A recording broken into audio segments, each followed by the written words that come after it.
Proklamasi.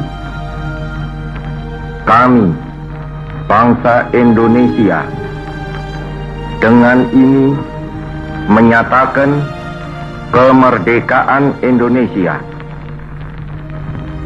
Hal-hal yang mengenai pemindahan kekuasaan dan lain-lain diselenggarakan dengan cara saksama dan dalam tempo yang sesingkat-singkatnya.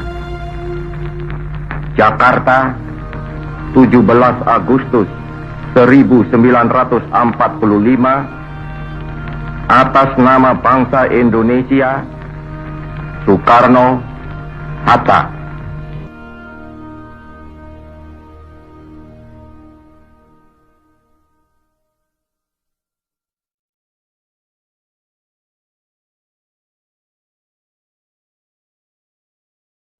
Assalamualaikum warahmatullahi wabarakatuh.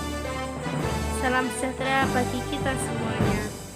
Yang saya hormati Bapak dosen, Bapak Muhammad Mustain Nasoha, dan teman-teman yang sekiranya melihat video ini. Teman-teman yang berbahagia, Nabi Ibrahim alaihi wasallam pernah berdoa sebagaimana termaktub dalam Quran surat Al-Baqarah ayat 126 yang artinya, dan ingatlah ketika Ibrahim alaihissalam berdoa, ya Tuhanku, jadikanlah negeri ini negeri yang aman dan berilah rezeki berupa buah-buahan kepada penduduknya, yaitu di antara mereka yang beriman kepada Allah dan hari akhir. Doa Nabi Ibrahim tersebut mengisyaratkan bahwa beliau mencintai tanah air, sehingga beliau memohon kepada Allah Subhanahu wa Ta'ala agar menjadikan negerinya aman dan diberkahi dengan berbagai macam rezeki. Dalam Islam, Nabi Ibrahim disebut sebagai Abdul Anbiya atau bapaknya para nabi.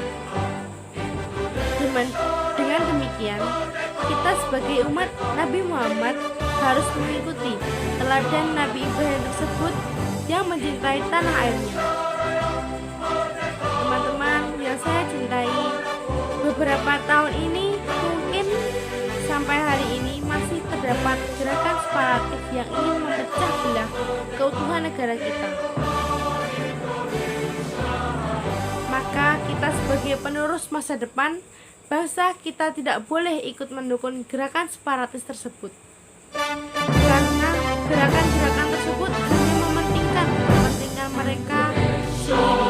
Mereka tidak pernah mencintai tanah air kita tempat yang benar, bahkan mungkin tidak pernah merasa bersyukur dan berterima kasih atas pahlawan yang telah gugur demi berdirinya tanah air.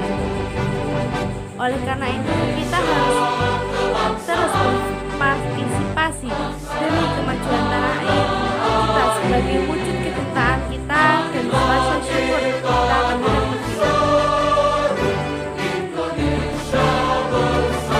Syekh Mahmud Ansor, mantan wakil Al-Azhar dan anggota Akademi Riset Islam Mesir, menjelaskan tentang konsep al-watan atau tanah air dalam ajaran Islam, yaitu disebutkan tanah yang dihuni sekelompok orang yang menjadi tempat mata pencaharian mereka dan tempat tinggal tetap bagi keluarga dan keturunannya.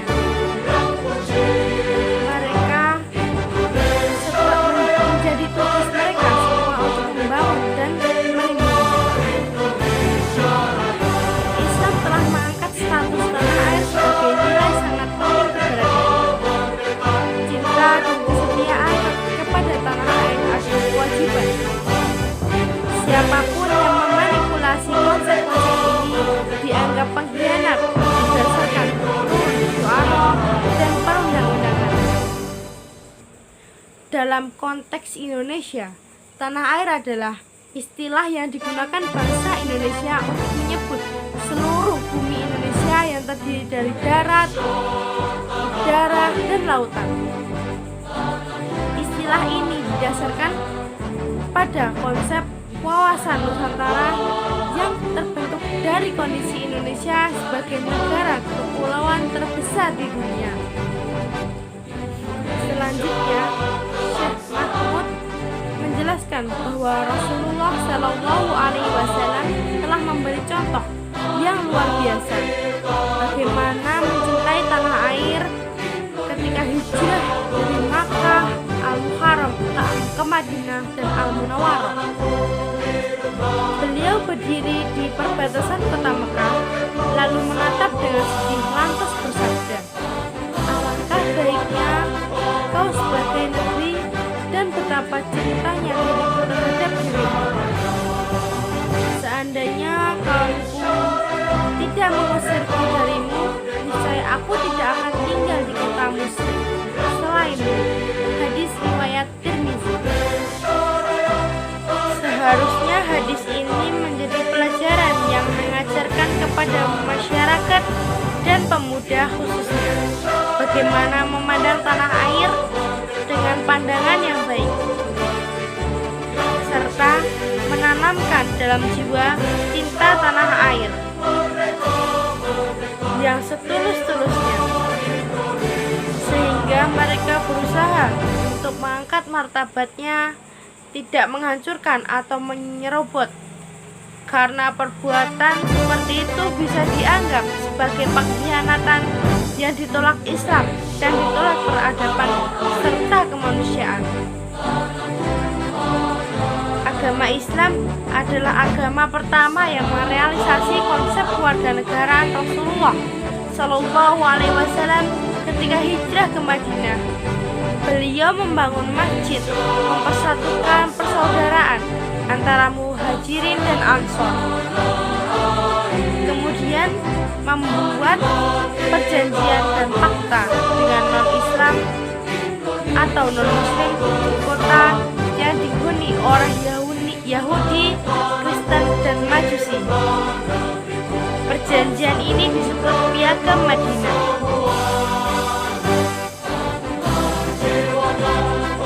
Ketika itu Nabi Shallallahu Alaihi Wasallam bersabda kepada orang-orang Yahudi dan penganut agama lainnya, "Kalian memiliki hak sebagaimana hak yang dimiliki kaum muslim, dan kalian semua mempunyai kewajiban sebagaimana kewajiban yang dibebankan oleh kaum muslimin."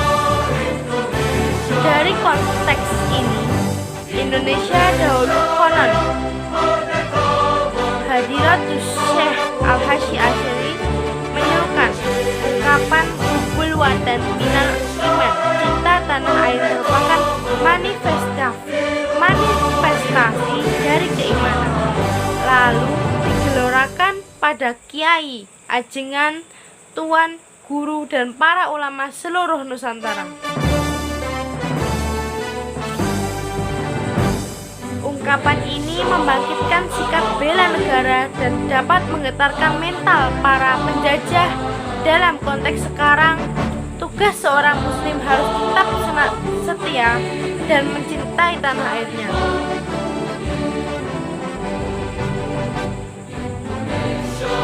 Melindungi dan mempertahankannya dengan segala cara yang dia miliki dan dia mampu melakukannya, baik berupa perkataan maupun perbuatan. Karena sikap ini selaras dengan akal sehat dan didukung akidah Islamiyah dan sunnah Rasulullah Shallallahu Alaihi Wasallam.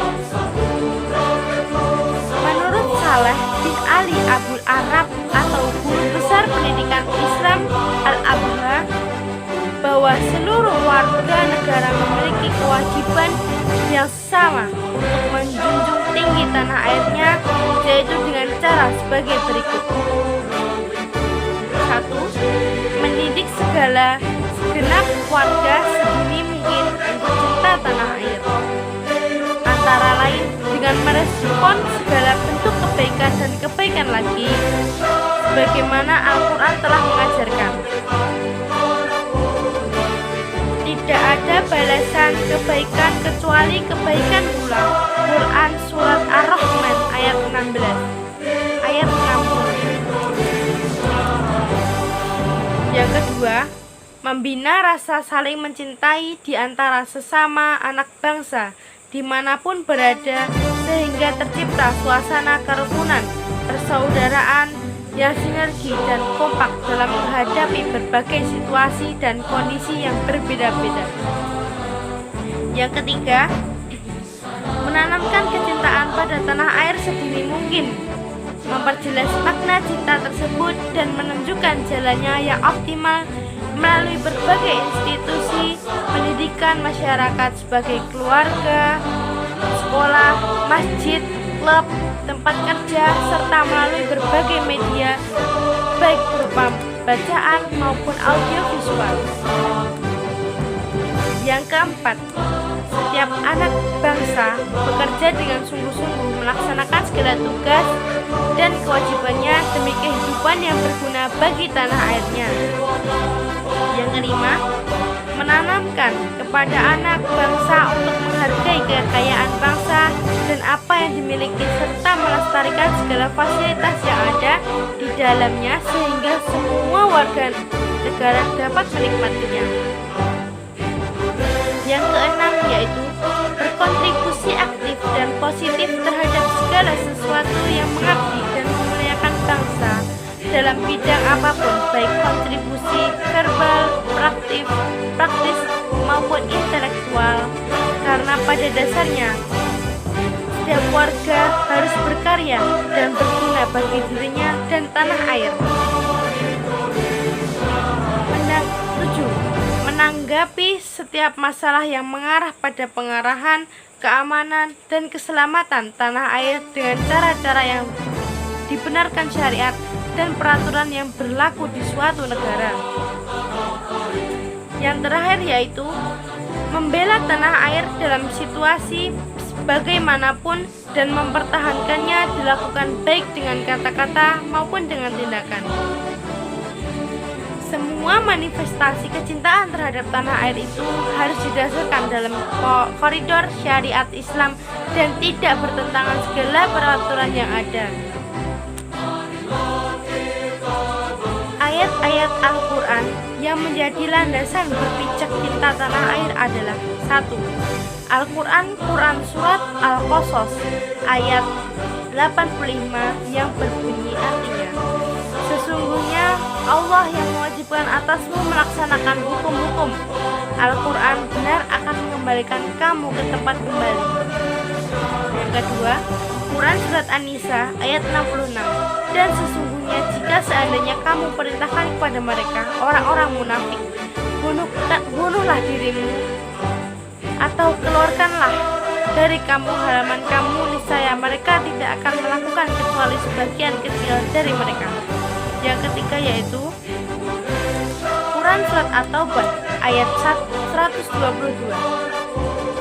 Tafsir Syekh Muhammad Mahmud Al-Jizali yaitu, dan tidak sepatutnya orang-orang mukmin itu semuanya pergi ke medan perang.